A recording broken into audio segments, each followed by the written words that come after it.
The lights are off and away they go. Extremely loose. He's managed to hold on and he missed the complete that. He's crazy stuff. Side Freitas is on the grass on the infield before. He slides through. He tags Richard.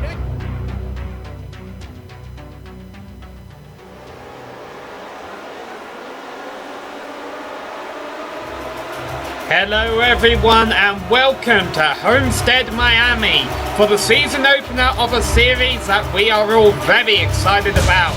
This is the inaugural Lionheart Retro Series where over 40 drivers have came here tonight to race the Lotus 79 at the Homestead-Miami Speedway. So get strapped in because we're about to go racing the old-fashioned way with lots of power, and this is the first medical Miami Grand Prix, and you're going to see it all live on the Global Sim Racing channel. Hi everyone, I'm Samuel Ryman, and alongside me in the booth is Tanner Sharp. Behind the scenes we have Joe Peak doing all the button pushing, and he's using camera sets provided by Dougie Beard, who's actually one of our competitors tonight. Tanner, Homestead-Miami Speedway always finds itself as a bookend to the season. In stock car racing, it usually serves as a season finale, whereas in IndyCar it's historically served as a season opener. One thing's for sure though, whichever side you put it on, it always produces some exciting racing. It certainly does, Sam. Homestead-Miami Speedway, located down in Florida, just south down in Florida. It's a 1.5 mile racetrack with 18 to 20 degrees of progressive banking, which should create multi-groove racing tonight. 100 laps these guys are going to be turning these Lotus 79 machines with a fuel load. 30 to 40 laps on fuel should make about a two-stop race depending upon where caution sit. Everybody's driving the same setup. The weather is 78, air temperature with the track temperature 109 degrees, so it can create some slick conditions out there, Sam. Yes, now those of you who normally tune into our GSRC broadcasts, normally we have a lap guide for you. Well, we don't have one of those, but we do have some cars turning laps during practice. Right now, they got 7 minutes left of this practice session. Might be able to get some onboard action. They were actually just in a pack a couple of moments ago during practice, trying to learn how to race around each other, and they got through it all pretty cleanly. Still see some action down there. Not only though are we going to see a lot of action, we're going to see a lot of names down there, some of which we're quite familiar with, Tanner, even some drivers here who have helped out on our GSRC broadcasts. Yeah, most definitely. I mean, we got drivers like Sean Ambrose and Dougie Beard, and drivers I have seen. Brian Yazik is another driver. Jake C. Wright, James Krahula. We got some big name drivers who love running the Lionheart IndyCar series, and some also go on and drive the NASCAR side of leagues and official races. And speaking of Jake Wright, he is the defending Lionheart IndyCar series champion, so he's going to be a guy to watch for tonight when it comes to the checkered flag. Dan Guerin was the runner-up last season. Ron Hacker was the cleanest driver. Big Joe Hassert, Chris Stauffer, Jason Galvin, and Joe Branch all among the names to watch for tonight for the first checkered flag of the season. And as you can see appropriately on the defending Lionheart IndyCar Series champion there, the number 1 was on the nose cone of Drake Wright's machine. We're currently watching Brian Yazik out there. Now here's one of our John Player special cars representing Mario Andretti, of course. The Lotus 79 is the car that Mario Andretti won the World Championship with during the 1978 Formula One season. It had this black and gold paint scheme on it, considered by many Formula One fans to be one of the most beautiful race cars of all time, so we have a couple of those turning laps out there today. 5 minutes left of practice. Let's talk about the championship a little bit. It's going to be 18 rounds. Not all of them are going to be on oval courses, and not all of them will be worth the same amount of points. This is round 1 of 18. It's a normal points race, and it's based on the 1996 to 1997 IRL point system, which gave 35 points for the winner, 33 points for the guy who got second, so that's 2 less than 35, and then everyone then on back got 1 less point all the way, I guess, until you run out of points at back around 35th position. However, you do get 1 point for taking pole position, and we'll get to watch qualifying in just a moment here. 1 point for leading the lap, 1 point for leading the most laps, and 1 point for a clean race. Now we have 3 double points races throughout the season at the big oval courses, Pocono, Indianapolis, and Auto Club. Once again, even though most of this series will be contested on ovals, there will be several road course races during the season.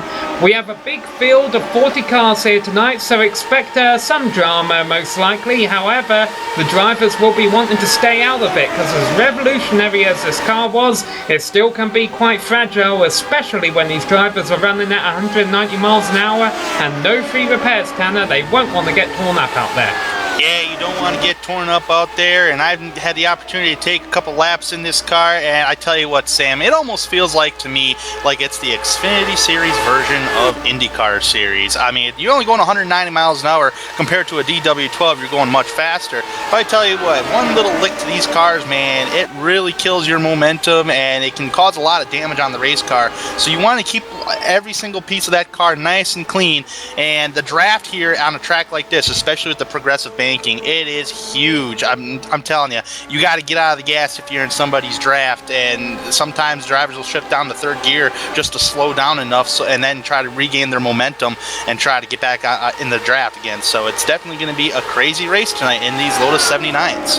And look at these cars we've got out here. We've got the old Camel F1 paint scheme. You just saw another car go by on the track here with the Mercedes Formula One paint scheme, the modern day Mercedes F1 paint scheme on one of these 1970s Formula One cars. We are going to have a blast tonight getting to know all these drivers and what colours are running out there this season with you guys.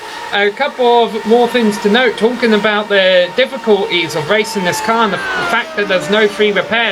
Even if you do get away with one incident, you don't want to get involved in any more, because if you accumulate 8 of iRacing's incident points during the race, you get a 3-point penalty. If you accumulate 12 of them, you get 5 points deducted from your name in the championship standings, and you also get disqualified from the race, and that's not very good at all, because you want to be up there fighting for the championship, because if you do finish in the top 5 in points at the end of the season, you get a nice little cash prize, as well as some other prizes that are on offer, all thanks in part to some sponsors out there. We got a couple of sponsors who have came on for this race. One of the drivers, Ed Tutwiler, is sponsoring this race tonight. He'll have a featured onboard camera for us that we'll get to ride on board. Here we are, the Dragonfly Racing onboard cam on that number 9 machine out there. And also First Medical have came on to sponsor this First Medical Miami Grand Prix. First Medical Equipment provides medical supplies and equipment in the Burlington, Iowa area, so be sure to check them out if you're nearby. And we'd like to thank all those guys for coming here and sponsoring tonight's race. And I'll tell you what, Tanner, man, 40 cars racing around here at Homestead-Miami Speedway, multi-groove racing. I think we're going to have a fun show tonight. Yeah, 40 cars, multi-groove racing, big-time draft. I tell you what, there's going to be drivers who try and want to get up towards the front early. If you're starting in the back, you got a lot of work to do, but you gotta be patient, because if you're not patient, you get super aggressive, you can cause a mistake on the racetrack, and you can rack up those incident points, which you do not want. So, but if you're starting out front, either way, just be patient. We got 100 laps in this thing with the 40-car field. It's going to get intense, and we're going to see some really great racing out there, Sam. This is actually the second practice session these guys have had tonight. The driver who was the fastest in opening practice was Matthew Mercer, but currently he's 29th fastest in the second practice, so I'm not really sure how much we should be reading into those. Is this Mercer we have on screen here? He will be in the number 19 machine. It is indeed. Now you see he is out there pack racing, just getting some experience as, oh, and the big incident. That's what you don't want to have happen during the race. Fortunately, it's just practice, and in 15 seconds we'll advance to qualifying. Each driver will have the track to themselves for 2 laps, and all of the laps will be logged in a 5-minute qualifying session, and then we'll get to go racing for 100 laps tonight. Well, the checkered flag is flying on this practice session. It looks like Travis Dregelena is going to top the timing sheets at the end of the session. Yes, he definitely will, but is he going to be able to keep the pole time or get the pole time?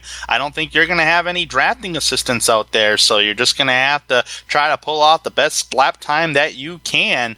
And these lap times are awfully close, around in the low 28-second bracket, Sam. And I tell you what, if we stay green in this race, we'll be knocking these laps out of the ballpark like crazy. I just love these paint schemes. Look at this, the Budweiser on the number 604 machine here of Andrew Kinsella, who's the first to take to the track for qualifying. 2 laps around, the lap times will be done in about 28 seconds. We were talking before we went on air, even though it's a 100 lap race, if it were to go green to the end, it would be over within about 45 minutes. And going green to the end, Tanner, won't be easy for these drivers, considering the fact that means they'll have to make 2 green flag pit stops throughout the race. Not only do you have that tricky pit entry here at Homestead, but you've got to watch your speed on pit road. These cars do not have pit limiters. Yeah, with a fuel limit of a 28%, and you have to take the pathways here at Homestead-Miami Speedway. If you don't take the pathways, iRacing itself can black flag you for it. And when you get on those pathways, you're going so fast too. You got to try to keep on that pathway. And when you hit pit road, you have to get down to 50 miles an hour. That is the pit road speed.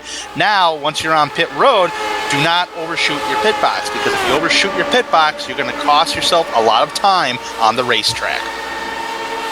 Talking about time on the racetrack, Patrick Taylor is currently put on the fastest time in qualifying with a 28.9, which has just been slaughtered by a 28.6 by Michael Goodman. And Drake Wright slots in right behind him in second place, now really starting to get some times on the board. In fact, now Wright's already being pushed back to third there, because Trevor Malone has gone the fastest.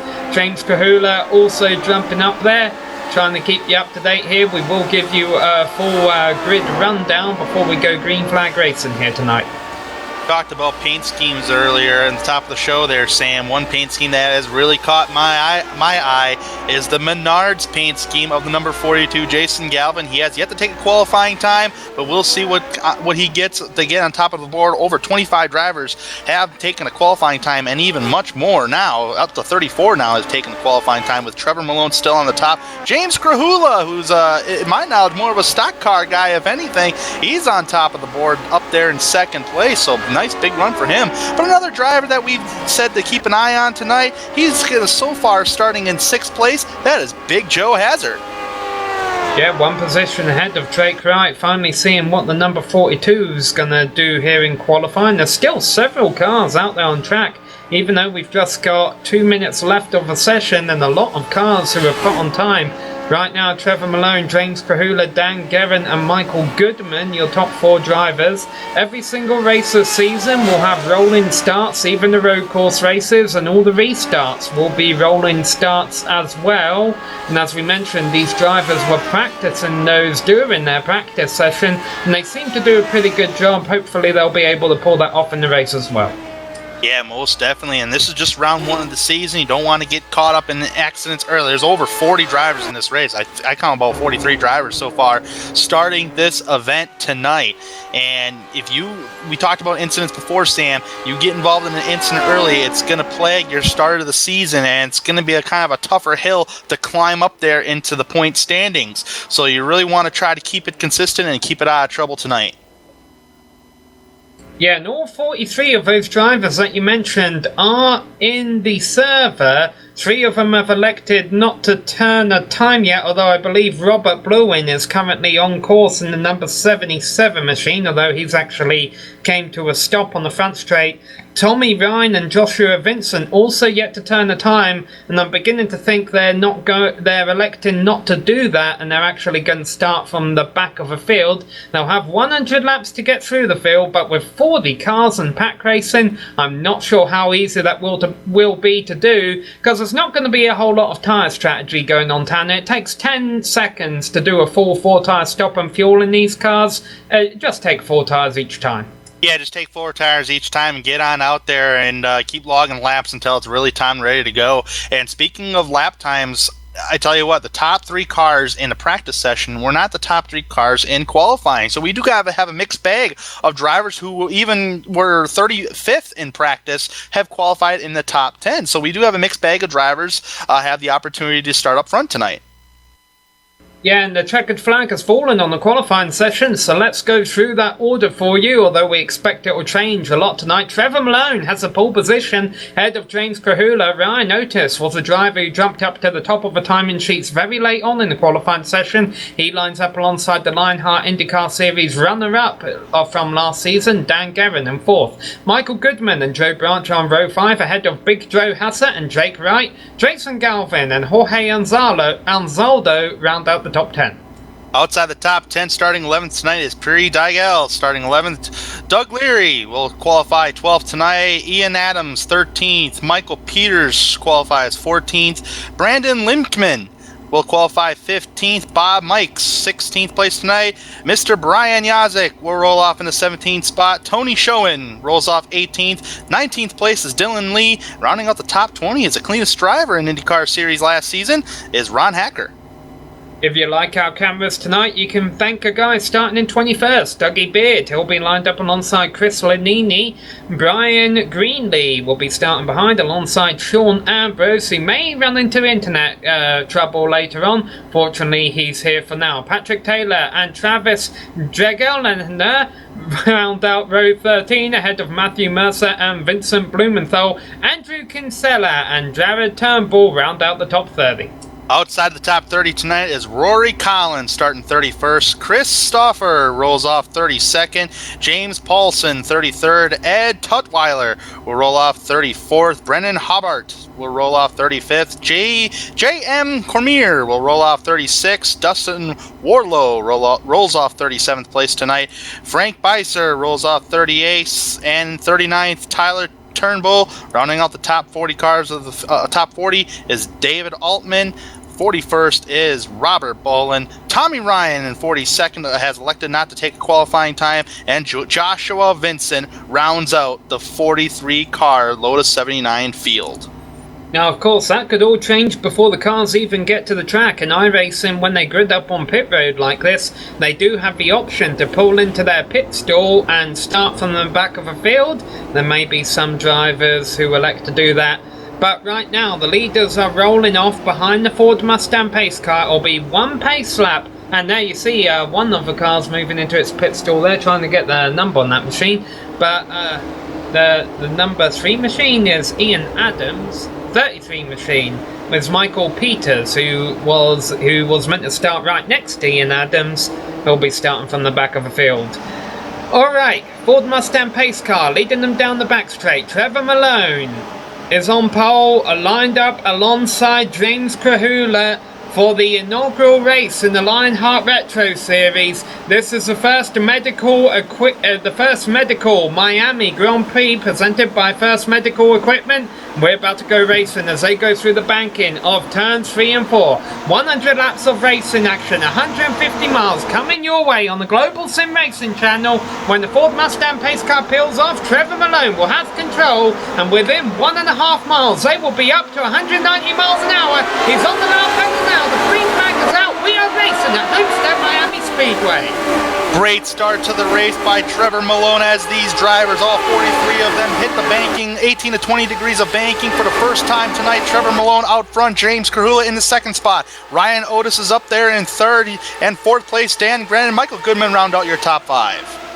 Well, a clean start, we expected that, but now the trouble is going to start where these drivers are going to get into the packs. They're going to get the big runs on the cars in front of them with the help of that draft. What will happen when they catch the cars in front of them? Hopefully they'll all navigate through it safely. They do that for lap 1. Trevor Malone still in front. Yeah, Jake C. Wright here is on the bottom side of the racetrack, Sam. He just lost the position, it looks like, but he is still keeping tabs, still keeping it in the draft, and taking it nice and easy in the early going of the race. There is a white car down on the bottom side of the track. I think that is Joe Branch moving up for another position. Boy, some cars already flirting with that wall. Dan Gavin running back in 4th place, getting close to it. Not perilously close, but he's just got to watch, make sure he hits his marks, because if he goes too much out of a groove, it's not going to end well. Yeah, there's that outside wall right there, and you don't want to make any kind of contact with that outside wall, but here we go. To lead. James Krahula gets right underneath Trevor Malone, and James Krahula out front. First lead change of the day on lap 3. Oh, he's fighting back towards the inside. Yeah, Krahula gets to lead the lap, but will he get to lead the race? Not in turns 1 and 2. Trevor Malone back to the top spot. Draft plays such a big role here in these cars, in these low 79s. Look at James Krahula looking towards the inside, using that draft as an advantage. Looked like Trevor Malone may have tapped the wall on the outside lane there just a little bit, caused him to kill his momentum. James Krahula back to the race lead. He's going to lead this lap again. Let's see if Malone attempts a crossover. Yes, he does, but these two do this. They're actually not really holding each other up that much. And Dan Gavin, who's now moved up to 3rd place, all he can do is sit and watch. Like Trevor Malone wants to try to stay out front the best he can. James Krahula wants to fight for that race lead. He's going to try the higher line of the racetrack here, Sam. Looking, does not quite get there. He's going to suck up to the draft on the exit of the corner, looking towards the inside. Meets him towards the start-finish line. Trevor Malone does beat him to the line as they enter down in turn number 1. These two continue to crisscross for that first position. Dan Gavin remains in 3rd ahead of Ryan Otis. Michael Goodman and Drake Wright has moved his way up into 6th place after starting in 8th. So Drake Wright, with the number 1 on his machine, he's heading towards that position. Yep, gained 2 spots since the drop of the green flag as the race leaders continue to battle for the race lead. Again, it's been a crossover for the last about 3-4 laps now between the 2 drivers, and it is really fun to watch the way these guys are using the draft and idolizing the draft. Here goes Trevor Malone. He's going to suck up right behind. That draft is so huge at a track like this, Sam. Caution is out for the first time tonight. Yeah, I began to see a couple cars sliding around in the middle of the field. It looked like this took back at the back. It's Dre M. Cormier was flipping up and over in turns 1 and 2. He tangled with Brendan Hobbert. and maybe a couple other cars. We'll have to get the replay here. Ooh. Oh, about 3 cars, but yeah, Cormier really got the worst of that. There was a 7-Up machine involved in that too. Yeah, something must have happened because he got tapped. And that 41 machine of JM Cormier got tapped in the back bumper on entry of the corner of turn number 1, and that sent him right around to bring out the first caution of the night. Brendan Hobart is the 7-Up machine, and really only him and Cormier who are in the pit scan repairs. Looks like everyone else got away okay. So far, Sam, I'm seeing a handful of cars entering the pits right now. Looks like Big Joe Hazard. Nope, excuse me, the number 1 machine. No, the 11 machine. I was correct. Big Joe Hazard is one of the first guys to enter the pit lane there. Yeah, and in fact, Hazard decides, I don't know if he'll get penalised for that, but most of the field elected to stay out, at least at the front. Here you see some drivers at the back coming in. Yeah, you have to use the pathways if you're going to come down pit road. Sometimes drivers will fake it out just like that, and I don't know if he'll be penalized for that. I'm not entirely sure on how iRacing has that all worked out, but nonetheless, Big Joe Hazard remains on the racetrack in 9th. Now, they don't have any race officials here to throw any caution flags. What I'm trying to get at here is I don't think there's any live marshals, so maybe any penalties will have to be imposed following the race, or maybe they have, I mean, we do have the race marshal out there on track. We do have a couple of race marshals out there on track who maybe they'll be able to discuss that kind of stuff with. Yeah, most definitely. And with pit stops on pit road, majority of the guys that were in the back of the pack have made pit stops. Majority of the field has to stay out, which is to be expected in the early stages of the race. Yeah, George Anzaldo was the driver I was trying to get to, talking about a race official out there on track. He's actually had a pretty good start. He started up in 10th place. He's moved his way up into 8th position early on in the goings here, but we mentioned early on in the goings as the pace car lights are still on. Oh no, they are off, of course. I was getting a bit confused here because I'm used to seeing the cars get double file when the pace car lights go off. It looked like they were off, but the field will stay in single file. Of course, we have single file restarts in this series, so we will go back racing at the completion of lap 10 of 100. And I mentioned when that wreck happened, Hannah, it did begin to seem like these cars were starting to slide around a little bit. So hopefully we won't see too much drama over the next coming laps. Yep, and that's all due to the track temperature. The track temperature currently right now is 104 degrees, so it's pretty slick out there for these cars at a high rate of speed. You got to keep the handle on those race cars. We have seen multiple of these drivers really take it easy in the early stages of the race. There are some drivers that started deep in the field that have tried to move their way up just a little bit. David Altman is one of those drivers. He's gained 10 spots since the drop of the green flag, so we're going to be coming to take the green flag here, Sam. Krahula has the lead, but we saw how much he was swapping it back and forth with Malone before the yellow flew. Well, Krahula's not going to give him a chance here. He gets off to a nice start. Let's see how long it takes Malone to run him down. Dan Guerin, Ryan Otis and Michael Goodman round out the top 5. Single file restarts as James Krahula gets out front. I'm sorry, Ian Adams and Doug Learley came together in turns 1 and 2. Somehow they didn't wreck, battling back up for 10th place. And that could have been huge, Sam, especially at high rate of speed these guys are going about 180, 190 miles per hour around this joint. Big Joe Hazard swaps towards the inside really hard on the wheel. Tried to make a pass right there on George and Anzaldo. Meanwhile, there was almost a challenge for 2nd place as well, but it came to no avail as we watch this pack back here around 10th place. Now you see Ian Adams and Doug Leary battling at the back of the picture there. Still side by side, Big Joe Hazard on the bottom side of the racetrack on George and Anzaldo there. Still trying to work on that. It's going to be a battle for position number 8. And there was a top 5 car battle. I don't know who that was there, but it looks like that all split up.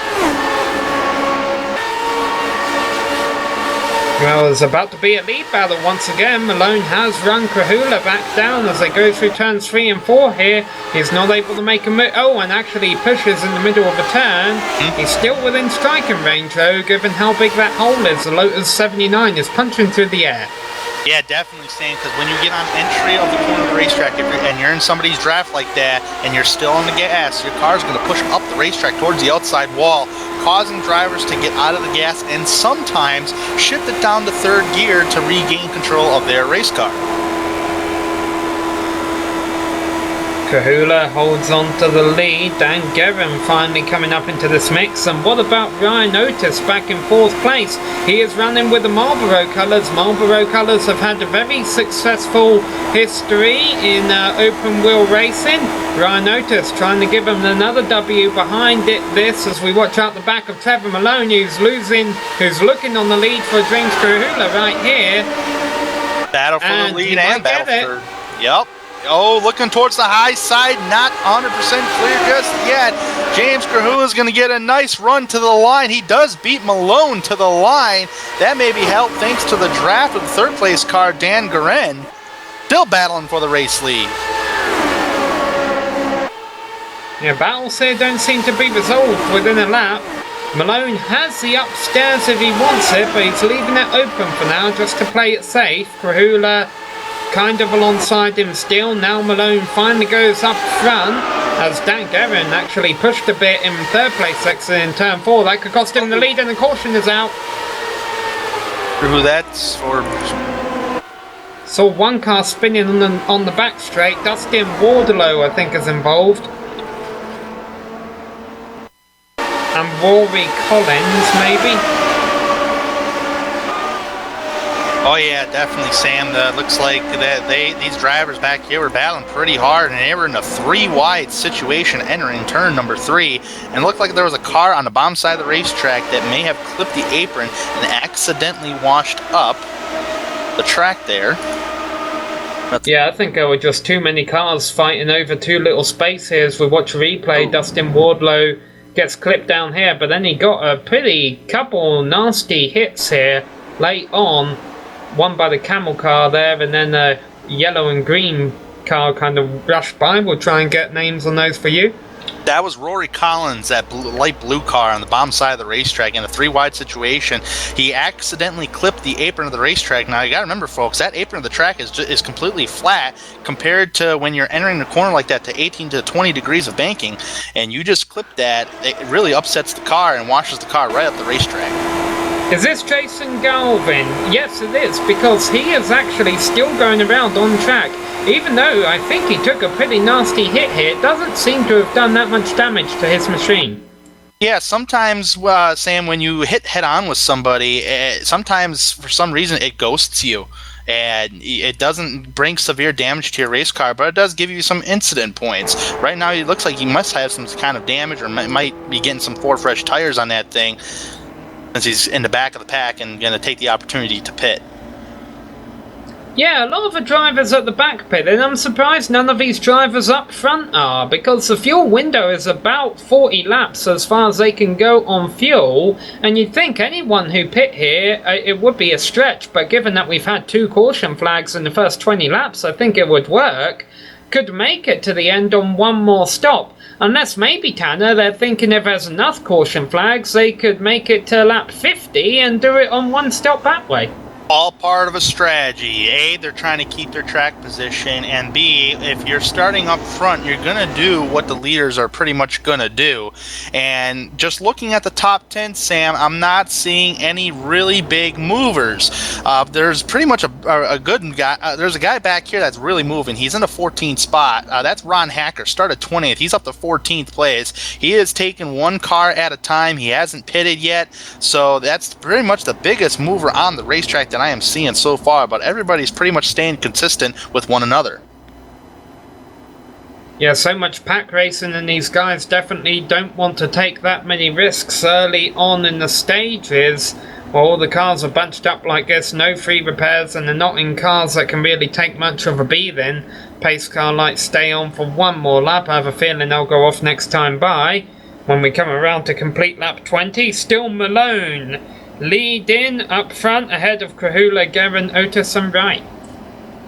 Yeah, just looking at the see who all pitted here first. Looks like drivers. Actually, the top 25 drivers are actually on some fresh tires. Chris Stauffer is actually on fresher tires than everybody else.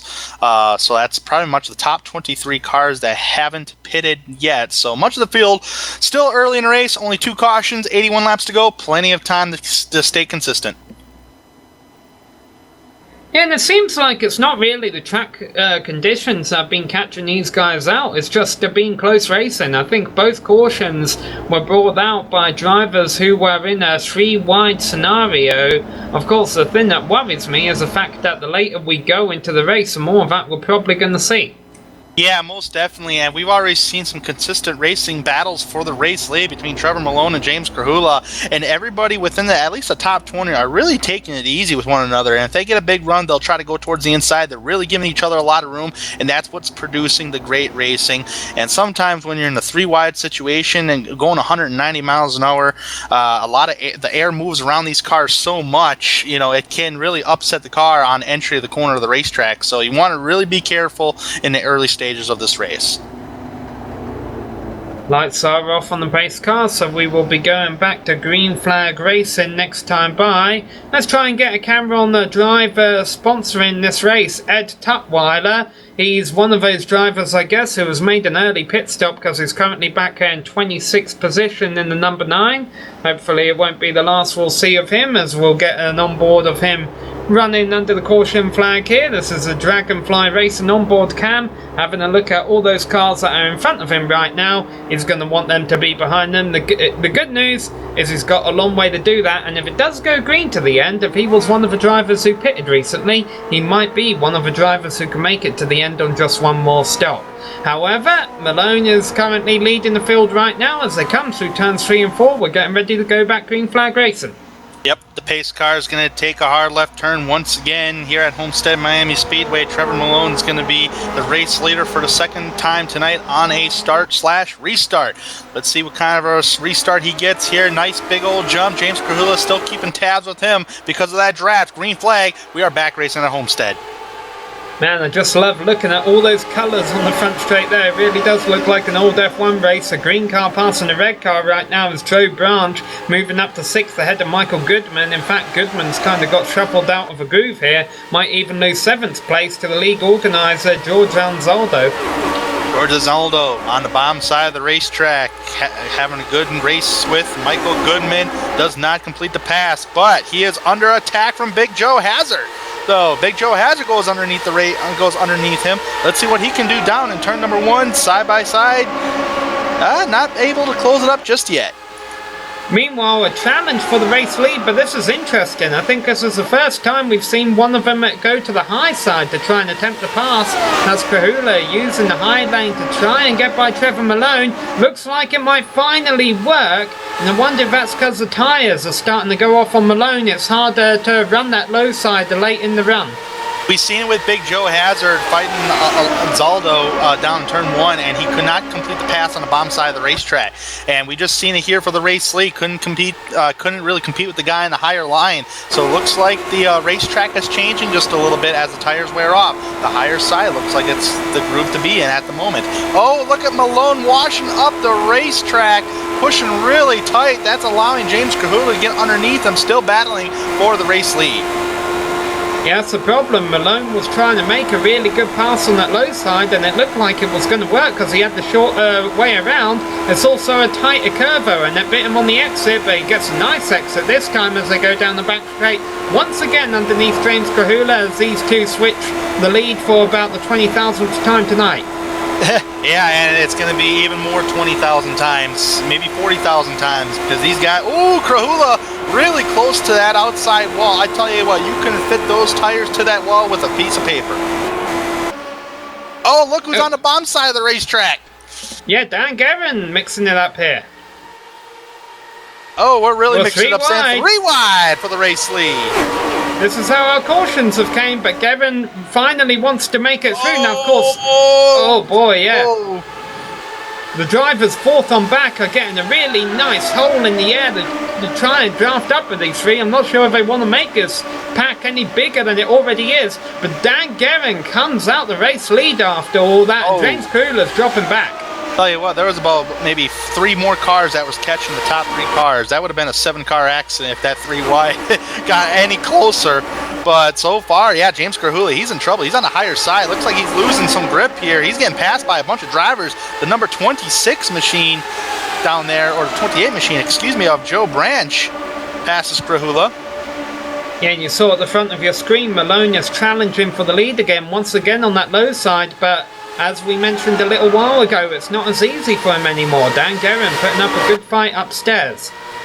Definitely is. Here comes defending series champion Jake Wright, as that race lead is still going for it. Dan Guerin going for the lead on the high side over Trevor Malone. Trevor Malone sucks back in line. Gets right back there in 6th. This is Ryan Otis in 3rd, trying to make 2nd place, trying to look for 2nd place on Trevor Malone. Now it's not going to work though. Oh, and bad exit off of turn 2 for Dan Guerin. This can mix things up.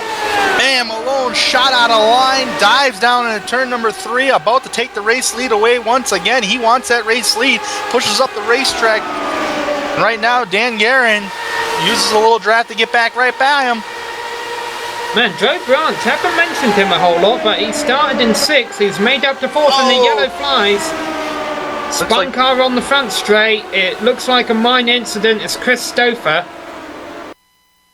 No, don't hit the wall there, buddy. No one's coming. We'll bring out a 3rd caution of the race here at Homestead. We'll have to take a look to see what exactly happened. Yeah, it looks like he just got tight off of turn 4 and got into the walls, so that's how it was a single car incident. Our first incident tonight really caused by just the tyres beginning to go away on these cars. Man, that is a lucky save. Watch the save, Sam. Oh my gosh, everybody dodgeballing it. Woo! Yeah, I'm just not sure how much of save really mattered, considering how much he hit that wall off of 4. Well, he brushed it, and I'm not seeing any really severe damage on that number 7 machine. So, and right now he did not take the pathway, so he is going to receive a penalty for taking pit road like that. See, Sean Ambrose is on board here. Yeah, I know there's no visual damage on Stouffer's car. I'm just a little worried if it knocked the toe out on that right front. That very well could be. The leaders continue to stay out, and pit road is definitely open because we have some takers back there. Joe has... no, he's faking again. I guess he can get away with that because he's done it twice now. But some drivers further back in the field coming down pit road. The leaders just electing to run it dry. Maybe they can make it to lap 50. Yeah, Travis Jegliner, Jared Turnbull, Patrick Taylor, Brian Greenlee, Chris Lanny is all on pit road taking tires. So it looks like pretty much the top from 20th on back is down pit road right now, Sam.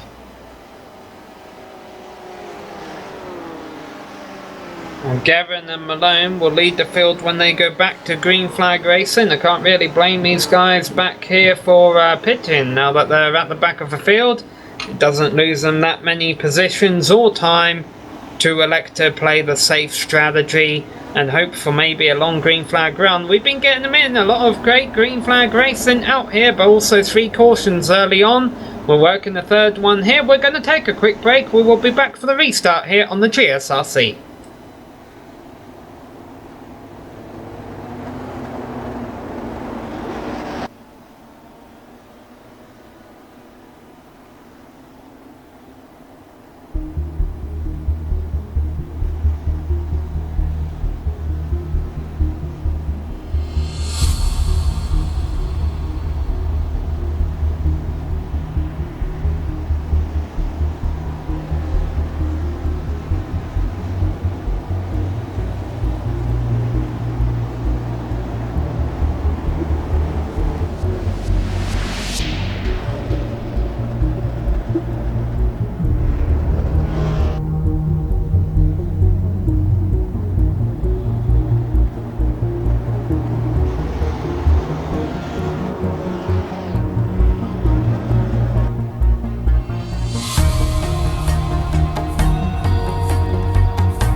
Hello and welcome back to Homestead-Miami Speedway for the first round of a Lionheart Retro Series. This is the First Medical Miami Grand Prix being presented by First Medical Equipment, which provides medical services and equipment in the Burlington, Iowa area.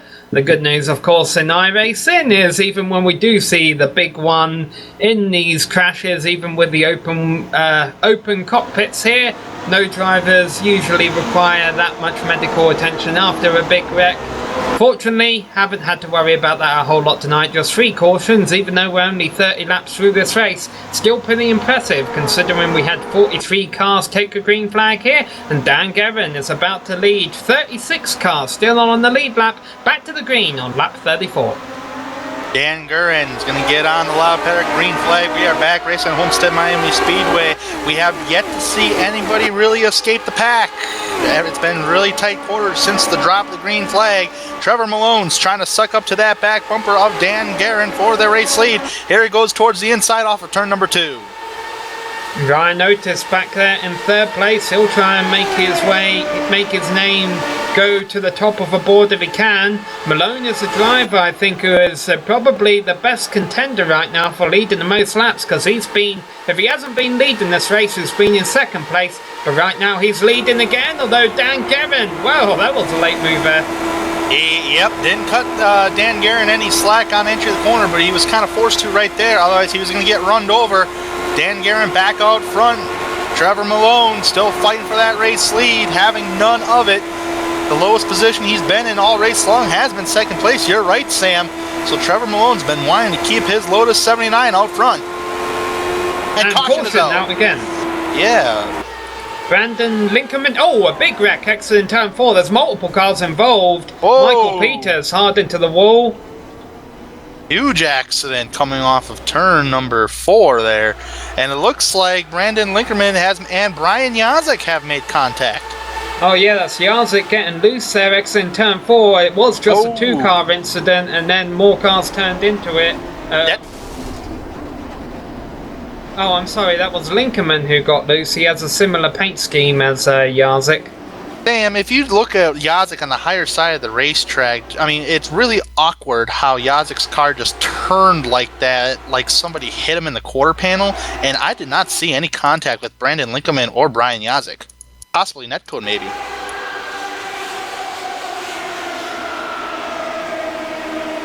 Yeah, that is Yazek upstairs there in the 55.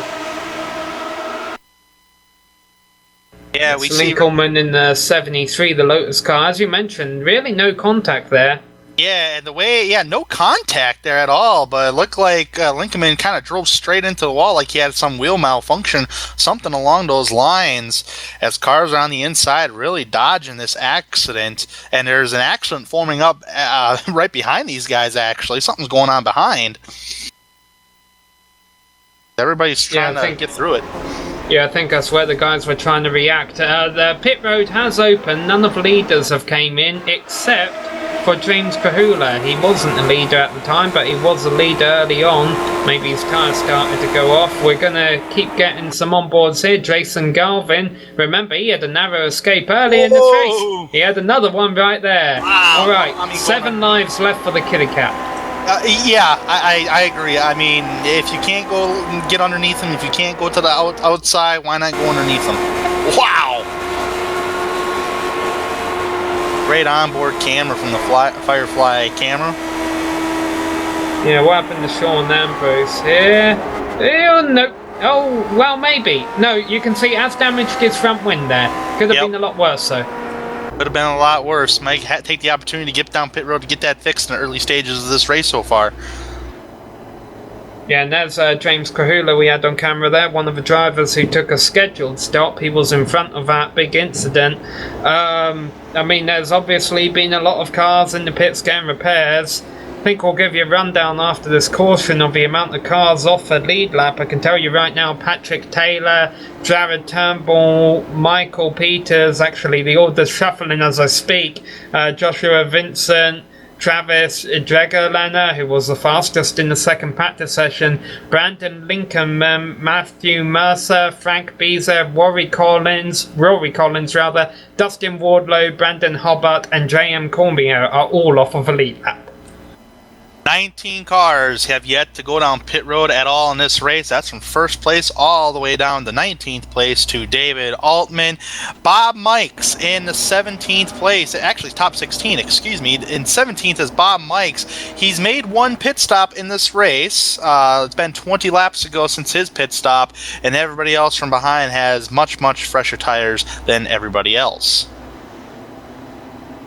Well, those fresh tires should help you keep out of a wall. The problem is, if you do lose that track position, of course, as the pace car lights go off, you do run the risk of being caught up in the big one if it does break out, because we have had a lot of pack racing here tonight. Honestly, it kind of surprised me. It took until the fourth caution for us to really get a multi-car incident here at Homestead-Miami Speedway.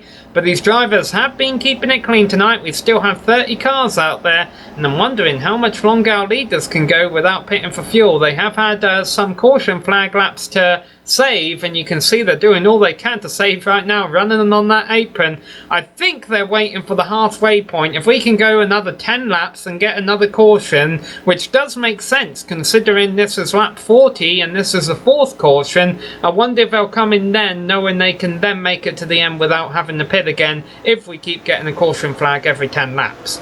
Yeah, definitely, Sam. And I tell you what, if we get another caution flag in another 10 laps, we've only ran four cautions for 14 laps. Fuel tank is 35 to 40 laps, but that's providing if we go green for that long, as the pace car is going to make a hard left down pit road. Trevor Malone, Dan Gurin, Ryan Otis, Joe Branch, and Michael Goodman rounding out your top 5. Here we go, green flag. We are back racing at Homestead. Michael Goodman back in 5th place is caught sleeping, and Jake Wright is all over the back of him trying to look for that 5th position. Ian Adams back in 7th. What will he do about that? Ah, look at that. Jake Wright, 2 for 1 in one turn of the racetrack. He is up there now within the top 5, striking distance. Meanwhile, Trevor Malone leads up front. There's a battle going on for second, trying to work out who will be the first one to challenge Malone, and that's between Otis and Dan Guerin. Yep, Dan Guerin on the high side, Otis on the bottom. Joe Branch not too far behind. Ian Adams has made his presence felt. He's now in the top 5 at the line last time by, coming from 13th starting position. Not too bad for Ian Adams, as he's battling side by side with last season's series champion, Jake Wright. Yeah, and Drake's really pushing up through turn 4, so that's going to help Ian Adams out a bit there. Ian Adams not only starting from the middle of the field and now running up front, but he was 7th at the restart, so picked up 2 positions quite nicely there on that restart to get him up into 5th place. Meanwhile, we've had the lead change. Dan Guerin has taken the lead in turns 1 and 2. It might not count at the line though, because Trevor Malone is getting there back. Yeah, we could say whoever's going to take the lead, but the next time by, it probably would be Trevor Malone. And right now, Trevor Malone, he's led an awful amount of laps. I think he's only lost 1 position all night long, Sam. Yeah, the problem is eventually Malone's going to have to pit, and then I'm just going to be a little concerned about how he hasn't really had to fight that much traffic tonight. Will he be able to get through the pack? Because he hasn't really had to deal with that much. Yeah, you don't want to put yourself in that situation, because right now, as we said earlier before they took the green flag, 16 cars have yet to pit in this race yet, and I think it was Bob Mike's fresher tires than those top 16 cars. Bob Mike's still remaining in the 16th place, actually 16th. He's moved up a spot since the drop of the green flag on that restart. Continue to watch a side-by-side battle for the lead, and Joe Branch continues to try and challenge Ryan Otis for 3rd place. Nothing happening yet. Meanwhile, there's a new driver up in 7th. Big Joe Hassett has just gone by Michael Goodman. He's a driver mentioned earlier, racing the modern Mercedes paint scheme on these Lotus 79 car. Boy, oh boy, I'm wondering what the heck happened to one of our front runners in the early stages of this race, James Krahula. He pitted, so now he finds himself in traffic in there in 20th. Yeah, he began to fade back right before that last caution took place, and then I guess he heeded to the warning signs and said, hey, I need to change these tires. Yep. Now, Trevor Malone on your screen on the bottom side of the racetrack. Dan Gurin following closely behind, using that higher line, utilizing the draft. Looks like Otis wanted to go with Gurin, but hops down to the bottom side of the track. And it looks like down in 3 and 4, Sam, you work that bottom lane, you're going to start drifting up the racetrack.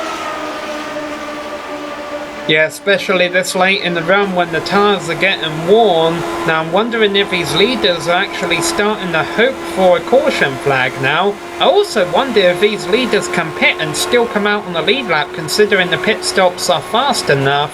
I guess not, considering it's 30-second laps. Right now we stay green with Malone ahead of Guerin, Otis, Branch and Adams rounding out the top 5. Yeah, if you pit under green, you got to remember you have to take the pathways no matter what, and that's going to require you to get down to a certain speed to use that pathway, because if you don't use that certain speed, you're going to go into the grass area and lose much more time. Well, we did have one car in the wall exit in turn 4. Unfortunately, it's our camera guru, Dougie Beard, who brushed the wall, and I think that's knocked the toe out on his car.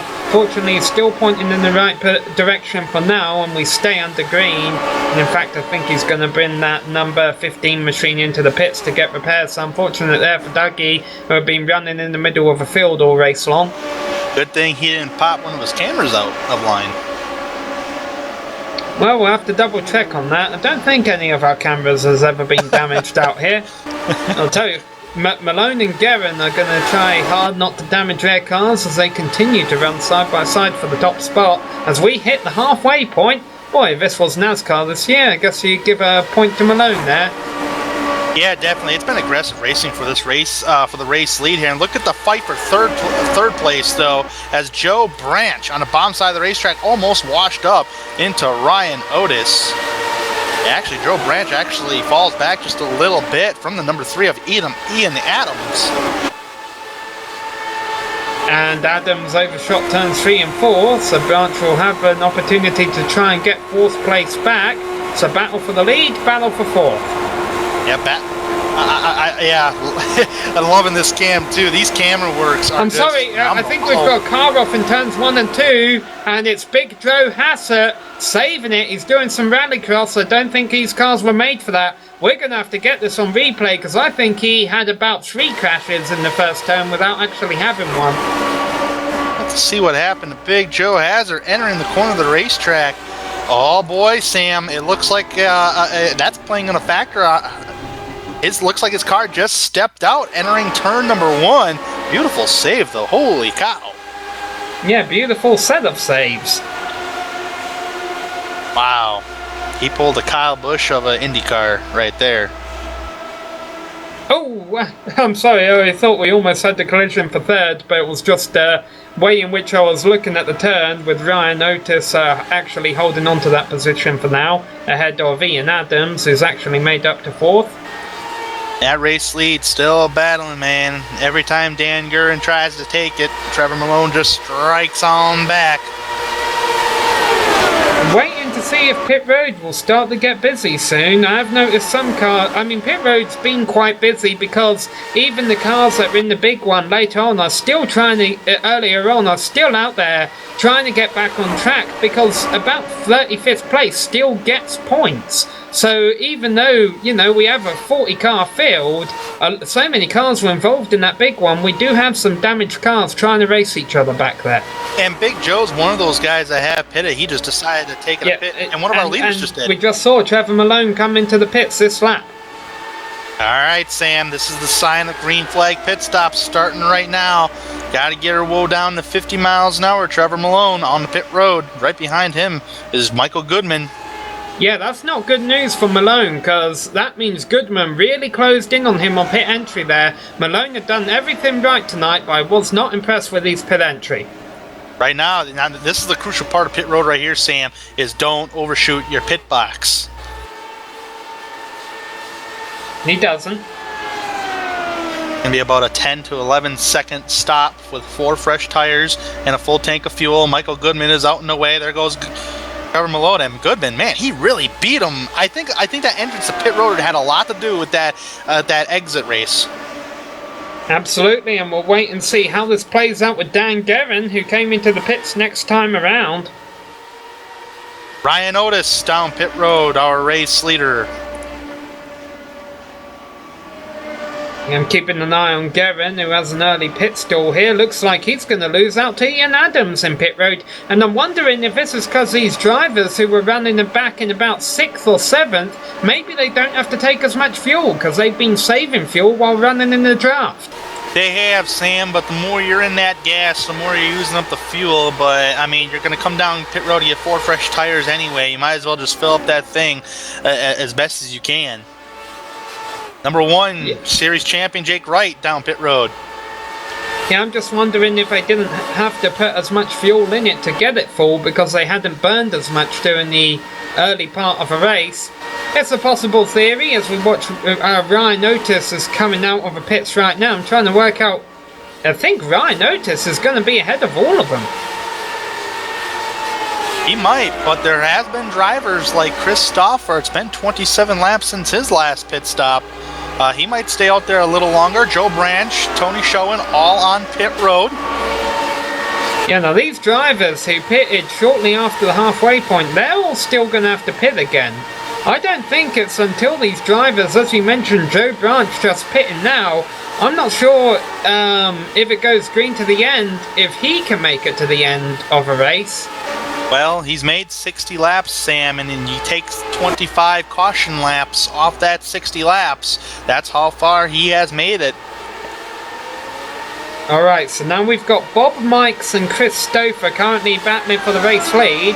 Now I apologise for Stouffer early on, because remember he was involved in that single car incident, and I said I thought his handling would be out of whack after hitting the wall. He's proven me wrong right now, because he's battling for the top spot.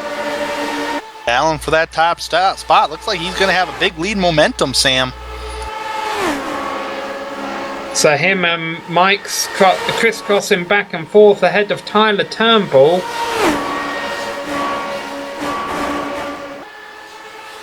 See who else has yet to pit. It's crazy, Sam. I'm just looking at the drivers who have yet to remain on pit road right now. Drivers like Chris Stouffer, it's been 30 laps for him. Bob Mikes, 44 laps. Tyler Turnbull, 31 laps. Then you get down to James Krahula and Jason Galvin. It's been 25 laps since they've pitted. But you also have to consider the caution laps that we ran since they last pitted, too. Yeah, there were plenty of cautions in the first half. Haven't seen as many in the second half here. Meanwhile, talking about Joe Branch and Jake Wright, who are kind of in the mix here, they're the leaders of the drivers who are a lap down after just having pitted. Meanwhile, an update here on one of the drivers who was in the lead pack early on. Big Joe Hassett actually lost the connection temporarily. He's back in the server now, but that's going to cost him a couple of laps. Yeah, definitely. He's already down 4 laps, and that's very unfortunate for Big Joe Hassett. Had a really smooth night going, running in the top 10, and now connection issues have plagued him. So the battle for lead continues between Bob Mikes and Chris Stouffer. As you mentioned though, at least one of them's going to be thinking about the pits in the next 5 laps or so. Yeah, Tyler Turnbull's not too far behind, but 4th place you got to go about 2.5 seconds back to James Krahula in the 4th spot, and then another second back about Jason Galvin. Actually, about 5/10 back is Jason Galvin. As soon as patterns start to emerge and we notice them and we think we're being smart by noticing them, that's when they begin to get broken. I have a feeling a lot of leaders are falling into that trap here. We were having a caution every 10 laps for the first 40 laps of this race. As soon as the leaders start to catch on to it and realise, hey, let's stay out for another 10 laps, there'll be another caution. It hasn't fallen. It's been 25 laps since then. Yep, this is pretty much, I mean, I think you would agree with me, Sam. This is the longest green flag run that we've seen so far tonight. And if we stay green, I think the drivers that have pitted may be in trouble just a little bit, because we have some of these drivers, top 13 drivers so far have yet to pit. They've been out there for a little while now, about 25 laps or more, so they still got time on their tires and fuel. Yeah, meaning they'll only have to pit one more time. Of course, like I say, the drivers who I think we might need to keep an eye on, Joe Branch, who pitted on lap 59, I wonder if he can stretch it to the end from there with green flag racing only. You might, but I tell you what, yeah, you don't want to caution at this stage, Sam, because that's going to pin a lot of guys a lap down, I believe. Now, the iRacing server will give one car the lucky dog, the way iRacing works, I think, unless they turn that off for this series. Of course, you can always take a wave, and the caution does fly! Commentator's curse, caution's out. Andrew Kinsella, I think he's Tommy Ryan also involved. Yeah, the Budweiser car of Andrew Kinsella and Tommy Ryan, a driver who we're used to seeing being a very clean stock car driver, gets in the Indy cars tonight. And I think what happened there, Ryan tried to, and he went on the wild ride. He was trying to check up for a slow car in front of him, and then Kinsella got into the back of him. Yeah, that was Pierre Daigle, and I tell you what, Pierre Daigle, it looks like he came down just a little bit, and it looked like a little bit of a netcode effect, Sam, because the two cars didn't really touch, and when that happened, it almost put on the brakes for Tommy Ryan, and the Andrew Casella really nailed him in the back. Oh, wow, hard accident. Really hit him in the back of the car. Meanwhile, as we watch another replay of this, I'll tell you, pit road has opened and the cars who hadn't pit yet have came into the pits now, and they can make it to the end from here as we get another view of that wild wreck. And what's going to be interesting, of course, is all the cars trapped a lap down, I'm sure, have just got to stay out here, get the wave around, and hope for another caution flag. Yeah, so far I am not seeing anybody taking a lucky dog here, Sam. Unless the lucky dog was involved in that accident, then iRacing doesn't give it to you.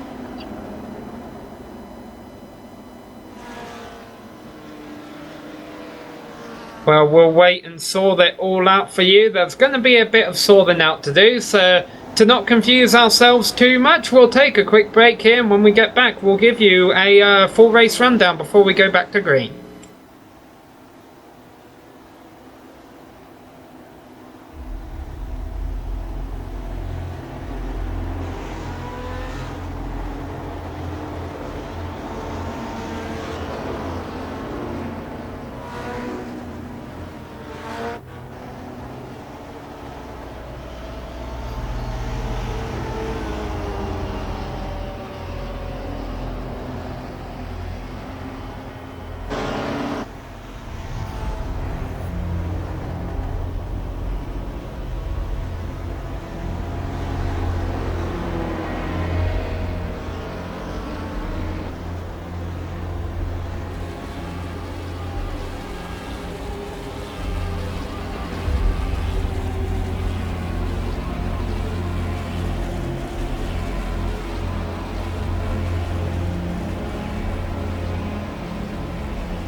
Hello and welcome back to Homestead-Miami Speedway, where there are 30 laps left to go, and I have a feeling we're about to play a game of pass the pace car here, and if we don't, we'll tell you what that means, as the pace car lights I think are about to go off, and the next 17 cars behind it, yep, there they go, they're all going by. All these 17 cars are getting the wave around. The leader is Bob Mikes, and he will be the one who picks up the pace car with Christopher, Drayson Galvin and James Krahula behind. And all these drivers are going around. We'll catch up to the tail end of the field and hope for a quick caution. We're going to be, when we take the green flag, Sam, it's going to be 28 laps to go in this race. And most of the front runners like Trevor Malone, Jake Wright and them guys they're all outside the top 10. And with that being said, they're going to do everything they can to get back towards the front. So it's going to be a wild one now. It's time to buckle down, trying to get towards the front. Sounds like the aggression may get picked up here a little bit. Yeah, and the pace car lights are still off. I'm just waiting to make sure all the cars on the back straight running around at 150 miles an hour get lined up properly without running into each other. We have seen that pose a problem before, but they all do it quite well. Bob and Mike's in the appropriate painted John Player Special Lotus 79 leads the field back to green with 28 laps left to go. Good start by Bob Mikes. Christopher looks like he got caught sleeping from Jason Galvin on the start there. Those two cars are going to battle side by side heading down turn number 1. Stoffer looks like has the edge on the bottom side of the racetrack. Galvin not giving up off of turn number 2. So we got Bob Mikes, currently the race leader. The guy in second has drove underneath 2 flying cars today, where he falls back to third now. The guy in second has hit the wall today, and the guy in fourth was running up front early on until he burned his tyres off, played an alternate strategy, what's working for him now. Yep, he's back. James Krahula, who started second tonight, played an alternate strategy that got him back outside the top 20. He's back in the top 5, contending for more.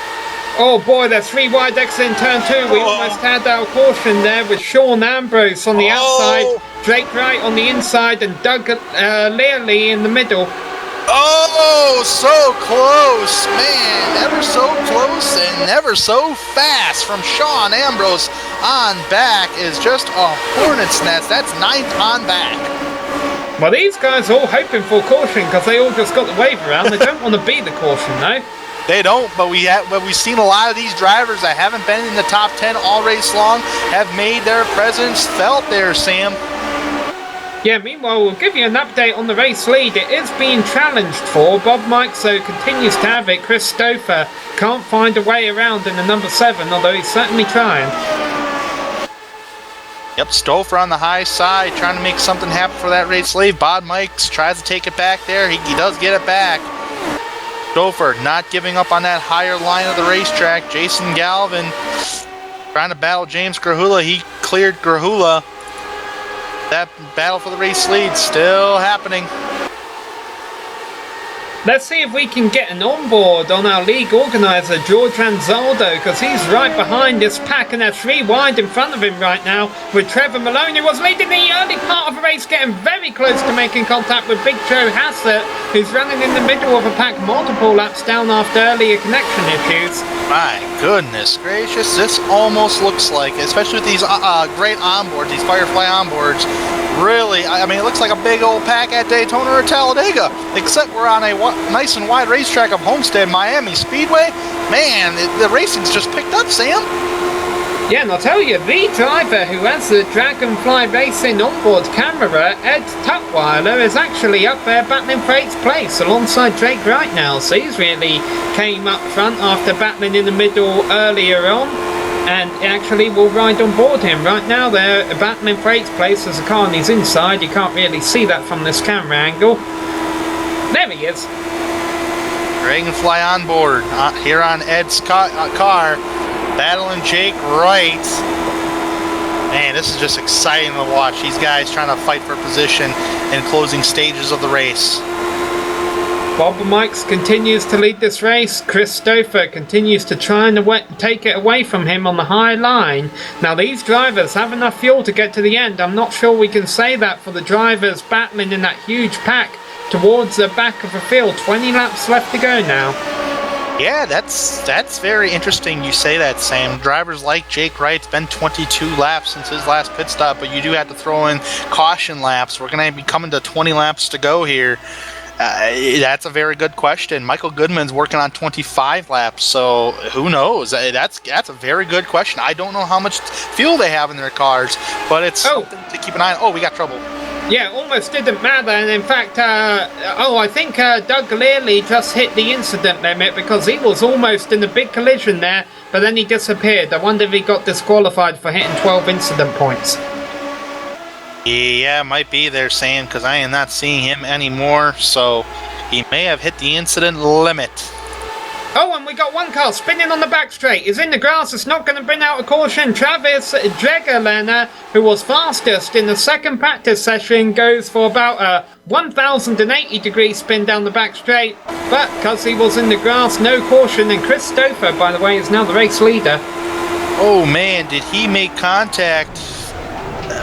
Who did he make? Oh, he made contact with Pierre Digel on the backstretch there, which really launched Travis towards the inside of the racetrack. Yeah, that was 360s. It does count as a 1080. That was a pretty good guess on my part. Meanwhile, it's Jason Galvin. We really do have a battle for the lead now, because Chris Stouffer has taken the lead from Bob Mikes, who has now dropped back to 4th place. Well, almost has dropped back to 4th place, because James Kruler's looking to these inside. Looking towards his inside. Bob Mike's in trouble. Maybe he used up his tires and his car ain't handling right. I'm not sure, but so far he's trying to hold on strong on that higher side, battling James Krahula. Jason Galvin trying to suck up to that back bumper for the race lead on Chris Stouffer as they head down into turn 1 and 2. Man, I really do like that Menards paint scheme. And there's the caution. Oh, big flip! What the heck is going on with Vincent Blumenthal? He's trying to break iRacing servers. Oh, man. We got to get a replay on the number 22. Warning, epileptic seizure possible by watching this replay. That accident may have happened ahead of him. What the heck? Oh, my goodness gracious. Oh, my goodness. As you mentioned, Tanner, there were more cars involved in that, but I think we've got to get on board. Mr. Director, let's get on board on Yeah, this is going to be crazy, but if anything, I think they broke the catch fence on the front stretch there. Oh my goodness. If you were a driver on iRacing, folks, this would be your camera view in the cockpit of the car, flying everywhere. Oh my goodness. You're not missing any pit stops, by the way. Maybe at the end of a lead pack we're missing pit stops here, but obviously the cars up front can make it to the end. If anything, that could be a Lionheart record. But if we could get an onboard, it's of Patrick Taylor. When that incident happened, he made contact, I believe, with Sean Ambrose. And when those two cars made contact, look at the left side of the car of Patrick Taylor just go flying up in the air just like that. This is going to be crazy right here. He's going to make contact with Sean Ambrose. And wow. I think this might be a lap behind yet. Yeah, we see a lot of pack racing going on. The incident took place on the front straight. Here's what happened over in turns 3 and 4. Sean Ambrose in the yellow car. Yeah, this is going to happen coming off turn 4 here as they're coming to the line. I watch the left side of the car just, whoa! And then he just goes for a spin, which, man, oh man, that was crazy. Yeah, it was easy to tell which one was Vincent Blumenthal's at the least.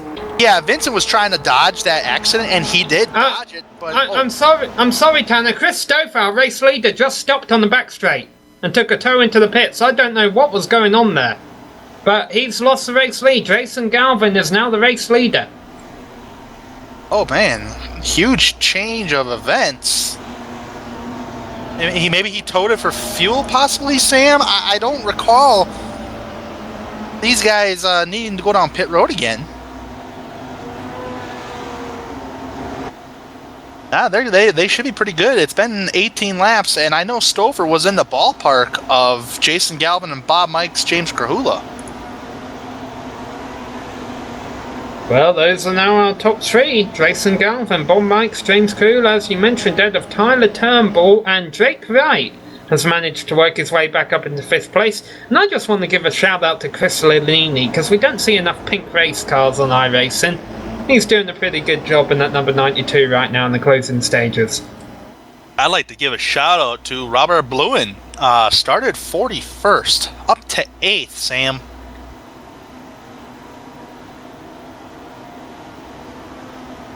A lot of the drivers we saw running up front early on, or at least for the first half of a race, are now sitting just outside the top 10. Most notably, of course, Trevor Malone, who was dominating the first half of this race, is now running in 13th position. Yeah, he finds himself in traffic, Sam, pretty much the first time ever since that caution came out, and he was pinned a lap down. He did have a takeaway round, so he did find his first time in lap traffic for the day back in 13th, and he's pretty much a long way to the race lead for the race win with just about 13 laps to go. Well, whatever happened to Christopher, he is now retired from the race. The lights off on the pace car. We'll get a restart here with 12 laps left to go. On iRacing, no green-white checkered, so caution with 5 or 6 to go would end the race. And unfortunately, Tanner, I'm beginning to wonder if we will see another caution, because the intensity level is going to pick up with all these guys bunched back up together on the lead lap now in the closing stages. That intensity level's indeed gonna pick up, and we've only seen one time tonight for 3 wide for the race lead, and it did not involve Jason Galvin or Bob Mikes, but it did involve James Krahula. So James Krahula might be the one to try to make a sacrifice move to try go for the race win in the closing stages of this race. We'll just have to wait and see, as the pace car will be darting off pit road, coming off turn 4 here, and Jason Galvin in the Lotus 79 Menards machine is going to take the green flag. Well, we've seen some incredible racing tonight in these Lotus 79 cars for the first of 18 rounds of the season. Hopefully they'll put on 17 more races like this. Hopefully they'll put on 12 more laps like what we've seen tonight. And look at Bob Mikes was all the way pulled up on Jason Galvin's rear wing, but he did not get a good restart, and Galvin pulls away. But could that hurt him when the draft comes into play? That may have hurt him just a little bit. Look at Bob Mikes pulling a little block on James Krahula there. Krahula hit the apron of the racetrack, and I tell you what, here goes Krahula to the inside on the backstretch of Bob Mikes, trying to dive it down in turn number 3, side by side for second place. This is the best thing that Galvin can be seeing in his side mirrors, because as these two battle for second, that makes them forget about the leader, at least for now. Yeah, right now there's no pressure for Jason Galvin. He wants to see these two drivers battle for the race lead. Oh boy, getting the intensity has picked up for second place, even for third place, because there's a battle going on back there between 3 cars. Yeah, several battles going on throughout the field. They're all clean so far, though, as they come to 10 laps left to go this time by. Looks like Mikes may have finally won that battle for second. James Krahula is going to regain his composure here. He's going to try to suck himself back up to the number 17 of Bob Mikes. But that 4th place battle was heated up. Jake Wright so far secures that spot. They're single file back there. I'm not really seeing any more battles at the moment in the top spots, except that pink car of Chris Lalani there. Sam, you mentioned him. He's on the high side. He's in trouble from Dan Gurin. Yeah, as you mentioned, he's in trouble because he's lost several spots since the restart, and these drivers going by him right now are drivers who were battling for the lead early on in the race, who are trying to salvage a top 10 finish out of this. Trevor Malone actually behind him right now, going to try and go upstairs, almost a 3 wide there coming out of turn 2. Yeah, the top 7 cars are single file, but from 8th on back, it's been side by side and a hornet's nest. Oh, number 3 washed up. Yeah, he wasn't the only one. Bob Mikes running in second place, washed up out of turn 4. That cost him second place to James Krahula. That brought up Jake Wright with him. Joe Branch still there in 5th place. He's pretty much been handling in the top 5 all race long. None of these drivers have made any inroads on Jason Galvin with 7 laps left to go. Things are looking really good for Galvin. Yep, this is the biggest lead we've seen from a race leader all night long, Sam. It's been 8 tenths, and he may have pulled off another 10th or 2. Actually, he lost a 10th to James Krahula. So we might see James Krahula try to gain an inch by inch on Jason Galvin for the race lead with just about 7 laps, 7 laps to go. Yeah, but 10th the lap, he had a really nice run down that back straight. The draft is going to get strong each lap. If Jake Wright and Bob Mikes really want to get back up there and fight as well, they might want to stop battling with each other, but right now that's not happening. They're running side by side for 3rd. That's not happening, and James Krahula is loving it because it's giving him no pressure. They're 3 wide for 3rd place. Almost. Wow. And Bob Mikes comes off first of that, and he's hit the ball down the back straight. Not good, not good. So Drake Wright third, Joe Branch fourth, Bob Mikes, his handling is gone, I think. He's just going to have to nurse this home, hopefully not get into any cars. Look at Dan Guerin trying to rebound back through the field here. Dan Guerin coming back. He's got an opportunity to get himself a top 10, possibly a top 5 finish. Almost washed up the track on Bob Mikes. A caution would give a win to Jason Galvin. I almost wonder if a green flag would give a win to Jason Galvin as well, though. James Kahula has been eating about half a tenth in a lap, but I just don't think it's enough. Trevor Malone has now just cracked the top 10 after being up front for most of the race tonight. So far it's been a good running for Trevor Malone. Not the finish I bet he really wanted, but so far a top 10 running position at the moment. James Kahula is gunning, trying to gun Jason Galvin. He's got 4 laps to do it. Can he do it, Sam? I don't think so. But let's see if he can prove me wrong, because even if he is able to run down Galvin, he's going to have to try and find a way by him. Right now, 3 laps left to go. That's just 4.5 miles. This race will be over in less than 90 seconds. Or at least we'll know who the winner is, because if a caution comes out, it'll take a while, but we'll know who's in front. Yeah, these guys, these front runners do not want to see a caution, especially James Kahula, because right now he's got target acquired right there, trying to suck up to that draft of Jason Galvin. He's been inching closer and closer each lap since it got down to 7/10 of a second. Yeah, I think this has been Kahula's best lap. He hadn't been making very much inroads, but he really did that lap. He pulled over a tenth of a second out in Galvin. The problem he's got is Drake Wright also had a great lap. He ran them both down by a tenth each there. In third place, Ed Tutwiler is actually off course. I don't know if that'll bring out a caution. He is spinning in the infield in turns 1 and 2, but he'll keep it down there, no yellow. James Kahula has caught the race leader's draft, and he's trying to suck up every bit of inch on Jason Galvin as they take the white flag coming to the line, heading down into turn number 1. James Kahula doing everything possible to get up to that back bumper of Jason Galvin.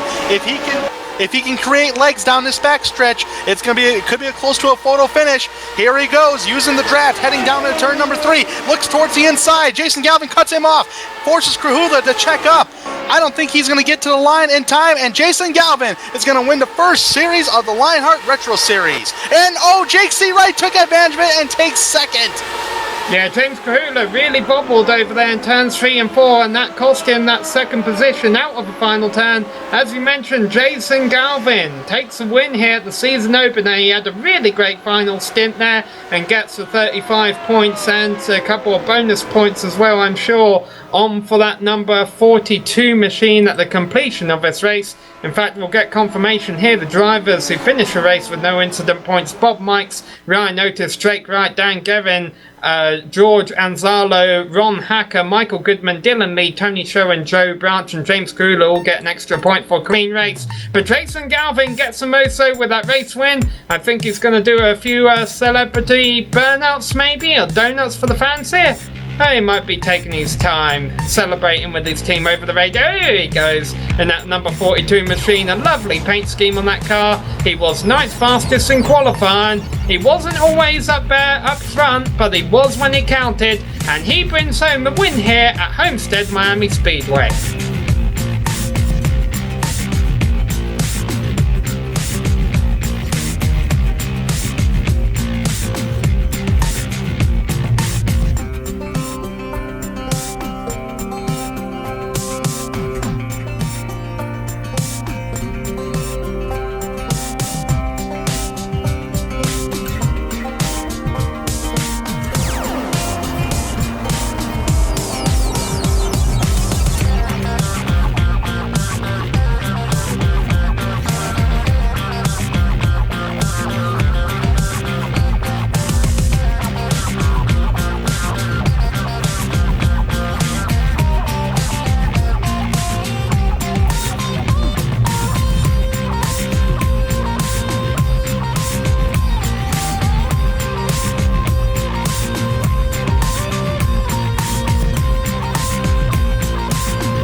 Hello and welcome back to Homestead-Miami Speedway, where we just witnessed 100 laps of racing action here for the inaugural Lionheart Retro Series motor race. Our season opener here at the Homestead-Miami Speedway was the first Medical Miami Grand Prix, and it was won by the number 42 car being driven by Jason Galvin, who had a nice battle on the final lap with Jake Wright.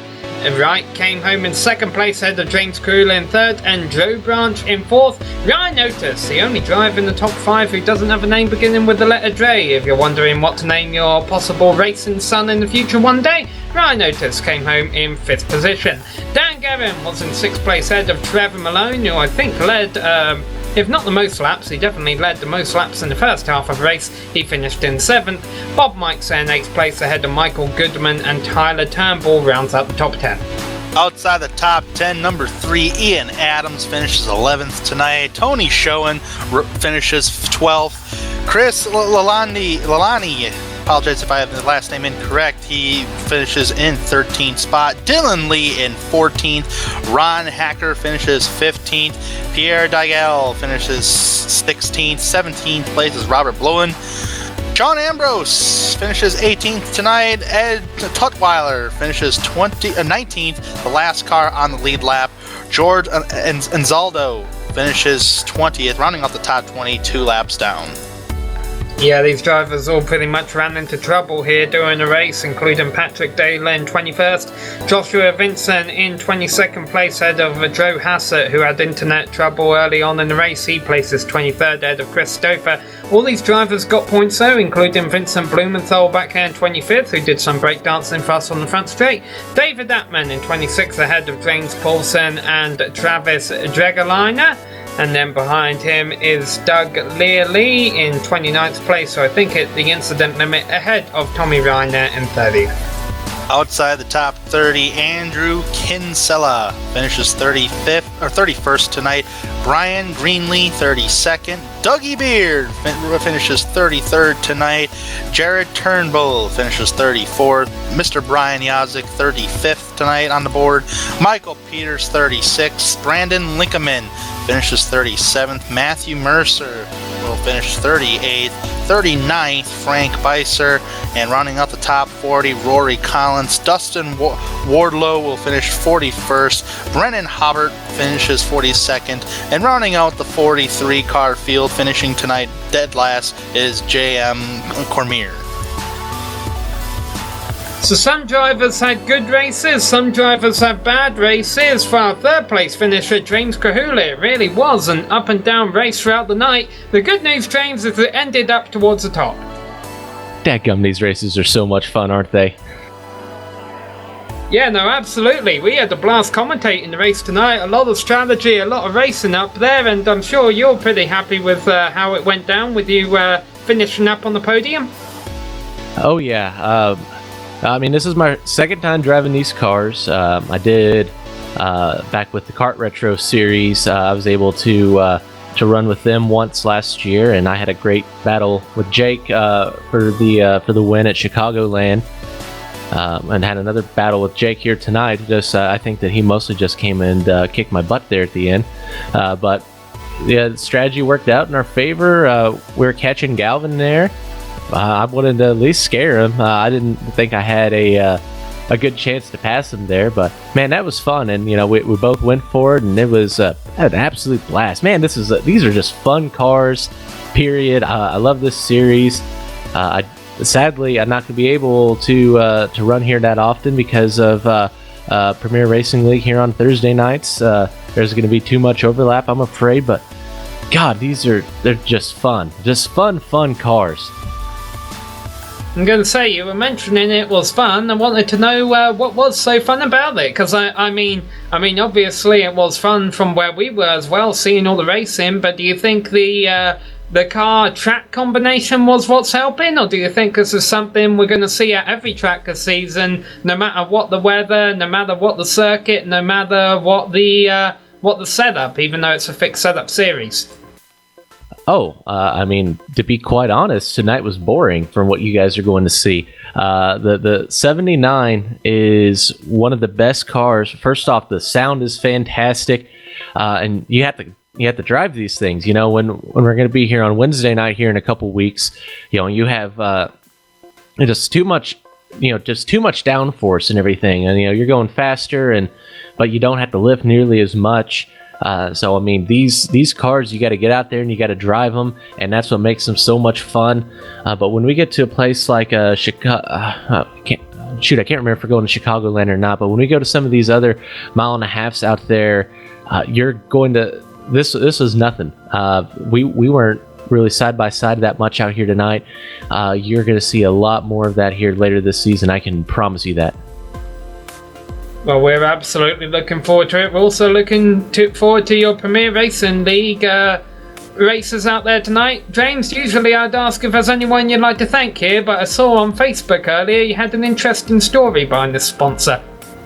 Yeah, you're running a retro series, so you want to go find a cool a retro car. So, and you know, growing up, and actually right where the property line for Texas Motor Speedway ends, that's where the roller rink was, and that's what my grandparents owned. They had a roller rink, and so my mom, my aunt, my uncle, they grew up on roller skates, and so my aunt is you know, over 60 now, and she can still do the splits on roller skates. So grew up on those wheels, and man, they had that. That's a cool thing, is they always had that sign and everything, and you know, they have replicas and everything. Well, we got some pictures of that, and we're able to replicate the logos and put that on here. So it's an absolute blast, and you know, it's fun to kind of go back and you know, run something old school from the you know, 60s and 70s.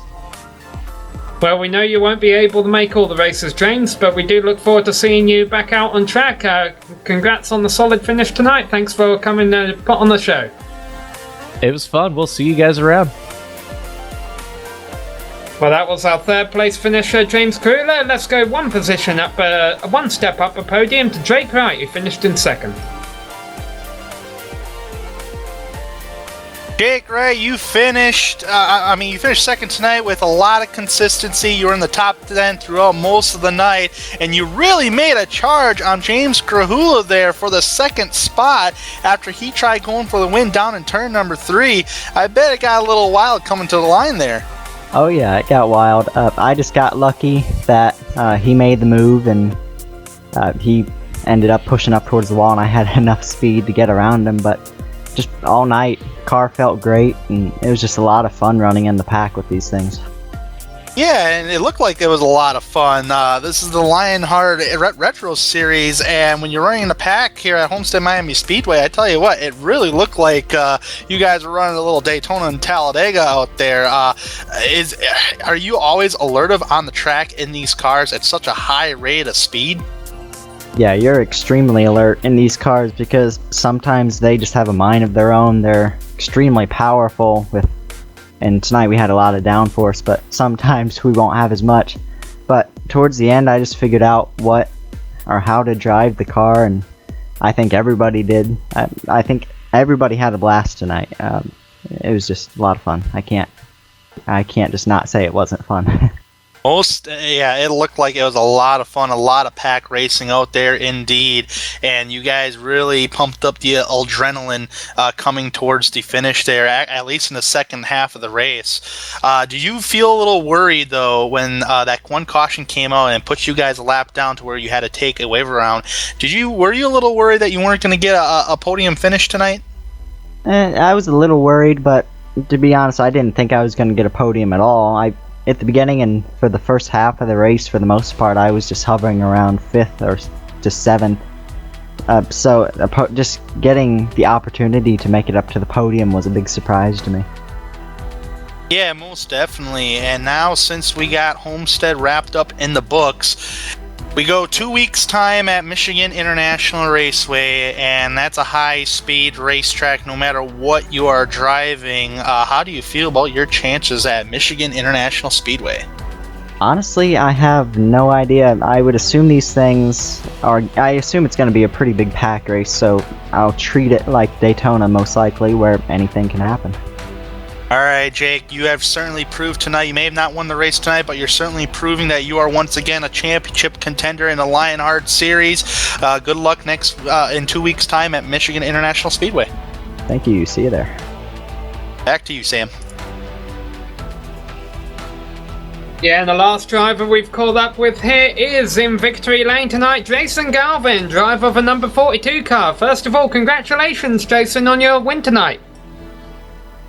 Samuel, thank you so much. I can't believe it. I had so many issues tonight that 90% of the night I didn't think I was going to race, and then the race started, and I started from the pits because I had an internet issue, and I had a ping of 800 on lap 30, and I was content just running around at the back and picking up spots when people wrecked out, and it's like the magic of God stretched out and fixed my internet, and we went forward and caught some lucky breaks with some yellows, and we made it work. I hate Homestead. You could ask anybody, any of the admin team. I have begged us to get rid of Homestead as the season opener in both series and remove it from the league altogether. I dislike it so much, but I finished 4th here in the IndyCar last year, and I won this deal. Maybe I ought to bump it to the top of my list.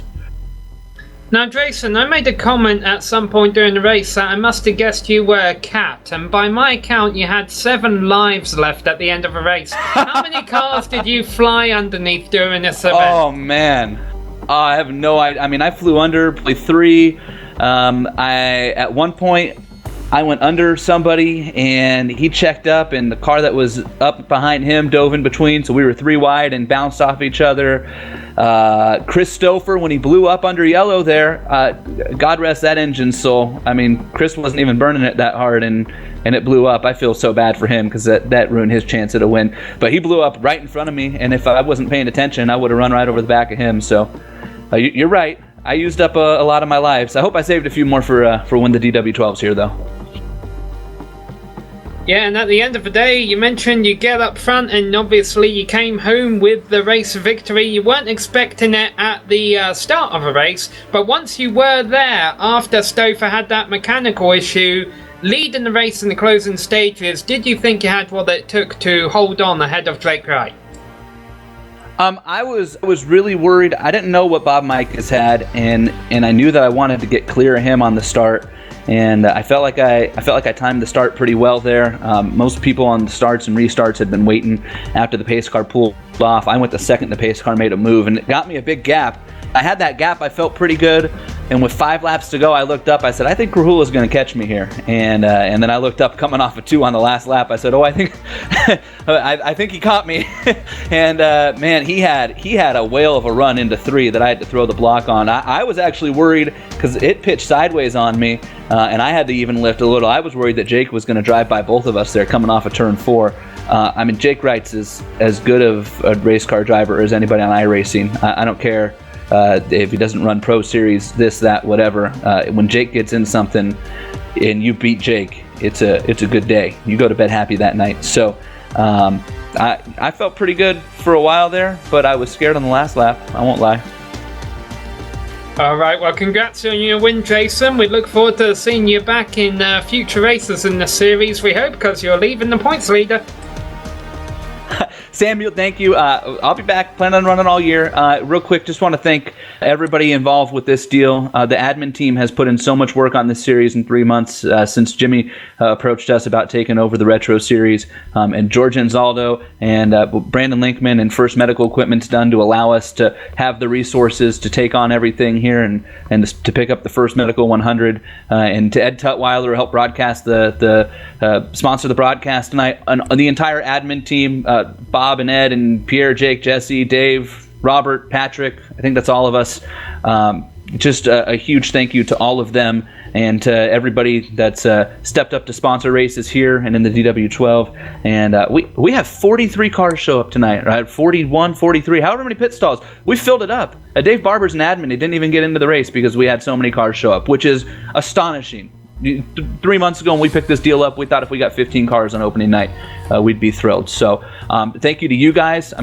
Last second putting the broadcast together was excellent. I was watching some of it here while I was waiting for the interview, and we're ready. We're rocking and rolling. The juices are flowing after this deal. Race season's here, and between this and the IndyCar series, it's going to be a good year for Lionheart.